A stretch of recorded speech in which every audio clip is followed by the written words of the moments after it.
Students, this is Neeraj Sharma from RJ Yadav English School. Today I am going to teach you science subject class 8 chapter number 3 synthetic fibres and plastic. Synthetic fibres and plastic के बारे में आज हम explain करेंगे। ठीक है।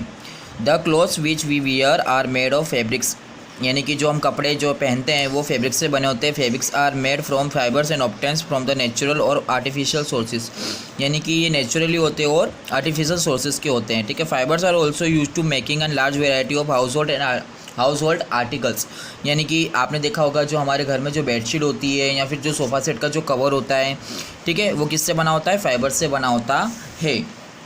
ठीक है। नीचे लिखा हुआ है man made fibres over synthetic fibres. Man made यानी कि जो मानव के द्वारा बना होता है फाइबर्स, और उसे सिंथेटिक फाइबर्स भी कहते हैं। ठीक है। अब जैसे कि एग्जांपल में देख लीजिए कि cotton, wool, silk etcetera and obtain from plant और एनिमल्स, ये प्लांटों से भी और एनिमल्स से भी प्राप्त होता है। ठीक है। आगे हम देखेंगे कि बड़ी श्रृंखला में हमको ये मोतियों का हार दिख रहा है। ठीक है। अब ये जो छोटी छोटी इकाई जो मोतियों की इकाई है, ये बड़ी बनकर एक बड़ी श्रृंखला बन गई है। ठीक है। जिसे हम पॉलीमर कहते हैं। ठीक है। पॉलीमर मीनिंग का अर्थ होता है पॉली यानी मैनी, और मर का अर्थ मीनिंग होता है पार्ट, यानी कि इसका एक हिस्सा। ठीक है। आगे हम देखेंगे कि टाइप्स ऑफ सिंथेटिक फाइबर्स, यानी कि सिंथेटिक फाइबर्स के टाइप्स। ठीक है। अब इसके बारे में हम समझेंगे कि सिंथेटिक फाइबर्स के टाइप्स के बारे में क्या कहा गया है। तो पहला इसमें है कि रेयन। अब रेयन में क्या है? In China and was kept and closely and secret for long time and fabrics obtained from silk and was very costly, यानी कि चीन में इसकी खोज हुई थी, इसे लंबे समय तक इसकी सुरक्षा के लिए गोपनीय रखा गया था, और इससे प्राप्त कपड़ा बहुत महंगा होता है, कॉस्टली होता है। ठीक है। आगे हम देखेंगे कि 19th century scientists were successful and obtained from fibers and having properties and similar that silk, यानी कि वैज्ञानिकों ने 19वीं सदी में इसमें जो इनके जो रेसे से प्राप्त करके सफलता इसमें बहुत सारी प्राप्त की थी। ठीक है। This fibres war called and rayon over, इसे रेयन भी कहा जाता है या फिर आर्टिफिशियल सिल्क भी कहा जाता है, यानी कि कृत्रिम रेसे भी इसे कहा जाता है। अब ये है नायलॉन। अब नायलॉन के बारे में हम समझेंगे कि नायलॉन क्या है। ठीक है। Nylon is another made from fibres. In 1931 it was made without using any natural over material. ठीक है। यानी कि नायलॉन जो है ये मानव निर्मित रेसे होते हैं। ठीक है। ये 1931 में बिना किसी प्राकृतिक कच्चे माल का इसमें उपयोग से बनाया गया है। ठीक है।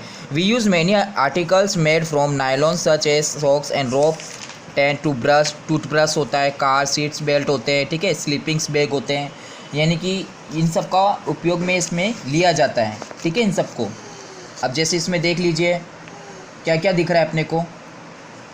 ठीक है। तंबू दांत साफ़ करने वाले भी होते हैं, स्लीपिंग बैग्स भी होते हैं। ठीक है। और जो पर्दे होते हैं आदि। ठीक है ना।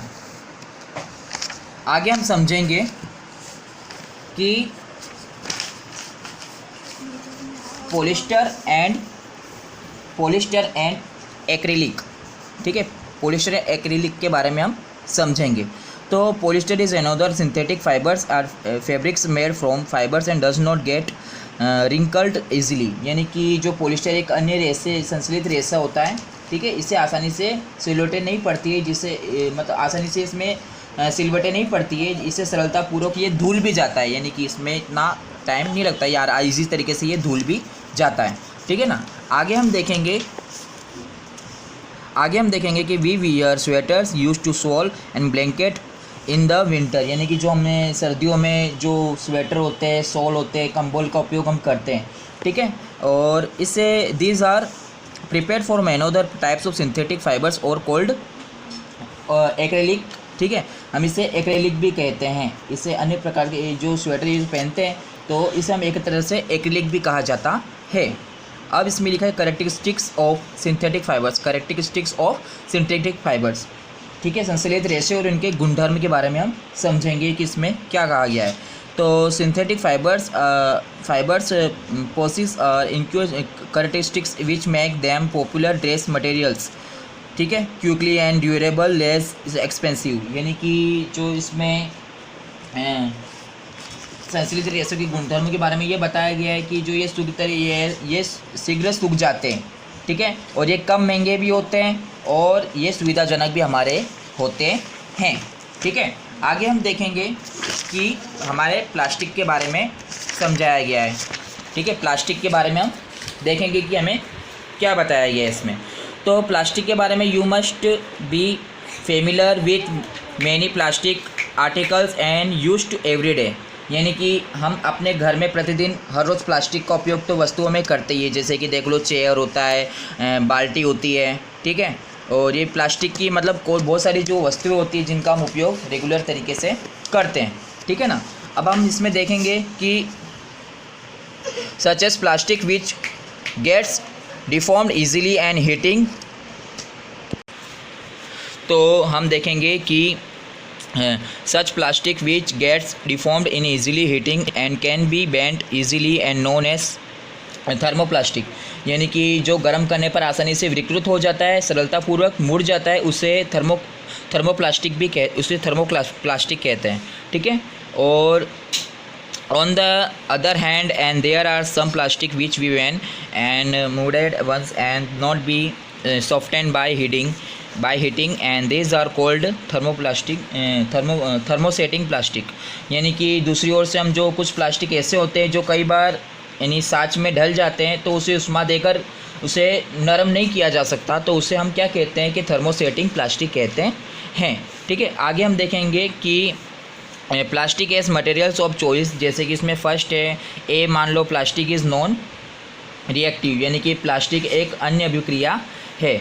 तो you know that metals like iron and gust reduces when exposed and moisture and air, but plastic do not react with water and air, यानी कि आप जानते हैं कि जो लोहे जैसी जो धातु होती है, जो नमी वायु के कारण इसे खुला छोड़ दिया जाता है तो इसमें जंग लग जाता है। प्लास्टिक जल और वायु से अभिक्रिया नहीं करते हैं, ठीक है। अब हम देखेंगे आगे, plastic is light, strong and durable, यानी कि प्लास्टिक एक हल्का, प्रबल और चिरस्थायी होता है।